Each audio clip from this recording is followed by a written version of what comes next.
দেবে, আবার কেউ কেউ বলে না তাকে মাফ করে দেবে, আবার কেউ কেউ বলে উমর হচ্ছে কঠোর, সে কাউকে চিনে না, নিজের সন্তানকেও সে ছাড়বে না। কিন্তু উমর তো উমর। এরপরে নামাজ শেষ হলো। নামাজ শেষ হওয়ার পরে হযরতে ওমর রাদিয়াল্লাহু তাআলা আনহু তার সন্তানকে যখন মসজিদের পিলারে বেঁধে দেওয়া হয়েছে, এমন তো অবস্থায় জাল্লাদকে ডাকা হলো। জাল্লাদকে বলে, ওগো জাল্লাদ, তুমি বেতের লাঠি তুমি নিয়ে আসো, আমি আমার সন্তান আবু শাহমাকে আমি শাস্তি দিতে চাই, আবু শাহমাকে শাস্তি দিতে চাই।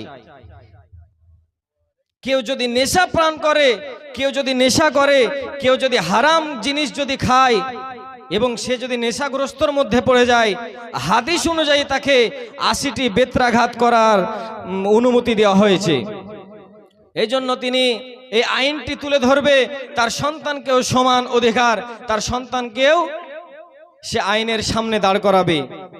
এরপরে জাল্লাদ যখন বেতের লাঠি নিয়ে আসলো, হযরতে ওমর বলে, এ জাল্লাদ, তুমি আমার সন্তানকে বেতের আঘাত মারতে শুরু করো।